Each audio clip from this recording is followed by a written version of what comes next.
I warmly welcome you to another section of our learning. This time around, we are going to look at literature in English using 4 questions I posted in my Facebook group a bit early this week or last week. I may not remember actually. But please, I'll always like you to share any of my videos. After watching the video, leave your comments as a source of encouragement. Share the video, send invites to your friends to join the group, for they will never regret joining the group. Do me a favor by leaving your comments and sharing the video. And whenever I post some questions, the questions are aimed at assessing you, and your failure to attempt the questions is not encouraging me. Whether you know the answers or not, attempt the questions. That will help me know how to come in. So the 4 questions there. Number 1, I read from my system. The major distinguishing feature of prose fiction is that the term prose is used to refer to a genre of literature that tells a story that may be true or untrue. And when we talk of literature, what are we actually talking about? We are talking about creative and imaginative work of art that can be in the form of poetry, drama, or prose. So prose is a genre of literature. It tells a story that may be true or not true. When the story is true, we call it a non-fiction. And when the story is untrue, we call it a fiction. So the options we have here: A, narrative and epilogue; B, verse and diction; C, narrative and fiction; D, character and dialogue. The answer is C, narrative and fiction. Remember, narrative, storytelling; fiction, storytelling that is not true. Narrative, if you look at option A, narrative is there, but epilogue is not a unique feature of prose. Drama also has epilogue, that is the conclusion. Okay, the concluding part of it.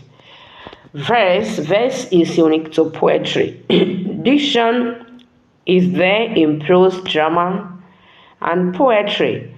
So verse cancels option B. Then D, character and dialogue.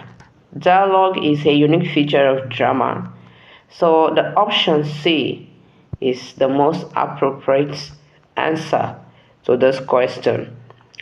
Okay, then we'll move to second question. What is a subplot? What is a subplot? In storytelling, in prose fiction, even in drama, a plot refers to the arrangement of events. Any writer has something to tell, and the writer expresses his intention using characters, using settings, and other elements. So the events that the characters display are arranged in a particular order, and we call that a plot. So when we say that there is a subplot, know that a subplot is a second story.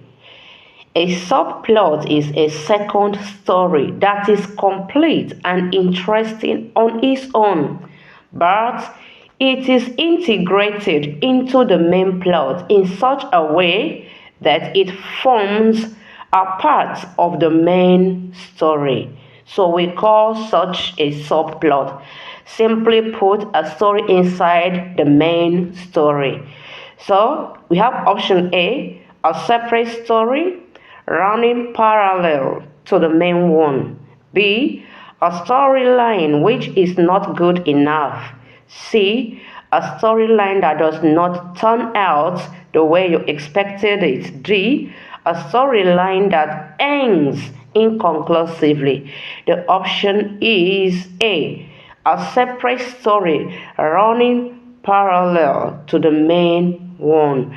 Remember, we'll say that a subplot is a second story that is complete on its own, and it is also interesting, but it is incorporated into the main plot.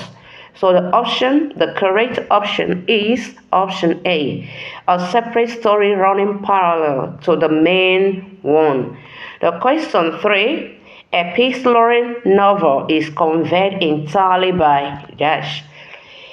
An epistolary novel is a type of novel written as a series of documents, and the usual form is letters, a kind of story in which the writer allows characters to exchange letters. The letter may be addressed to one, and in that case we call it a monologic epistolary novel. When the letter is handled by two characters, it becomes dialogic. Then 3 or more, we call it polylogic. So an epistolary novel, A, an emphasis on the motives of the characters, no. B, an exchange of letters between characters, yes, this is the correct option. One unique of an epistolary novel is that in such a story, in such a novel, there is an exchange of letters between characters. C, a dig into the minds of characters, no. A beginning of conflicts between characters, that is not the option. So the correct option is option B, an exchange of letters between characters. Then the fourth question there, a surface level of interpretation of meaning will focus on dash. A, thematic structure. B, plot sequence. C, narrative technique. D, subject matter. The option is B, plot sequence. Yes, a surface level of interpretation.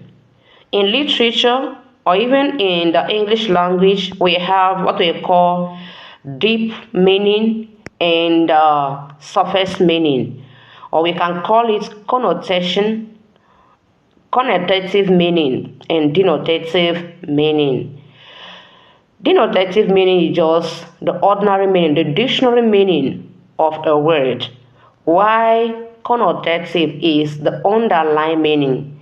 So literary meaning or underlying the hidden meaning of a particular word. Let me give you an example. If one says Choma is a tortoise, looking at its surface level of interpretation, we just see Choma as an animal called tortoise. But if you look at the underlying meaning, that is the connotative meaning, it means that Choma is very cunning. It refers to the attributes of tortoise. So this is what we call, or this example illustrates or exemplifies surface level of interpretation and deep level of interpretation. So whenever you read a story, thematic structure goes beyond surface interpretation. Narrative technique, no. Subject matter, no. But plot sequence, let me give you an example. If you just finish reading a story, remember, plot is the arrangement of events. And for you to understand what the story is actually talking about, you don't need to bring in any implied meaning. You just follow the plot sequence, the arrangement of events there, which the major character or the protagonist is the focus. So when you run through the plot, Then you will get the surface interpretation. After that, you can get any other implied interpretation. So the correct option is what? Plot sequence. For if you have to write a plot of a particular story, you will concentrate on the surface level of interpretation.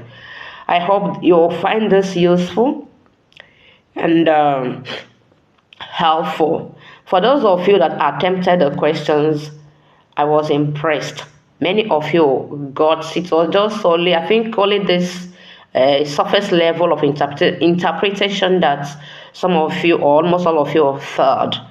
But just note it today. Anything you are reading, before you can bring in any implied meaning, you have to get its surface level interpretation, its ordinary interpretation, before you look out for the other side of the meaning. So thank you for watching this video. Remember, it doesn't cost you anything to share this video. Share this video to encourage me. I'm always endeavor to attempt my questions. Thank you.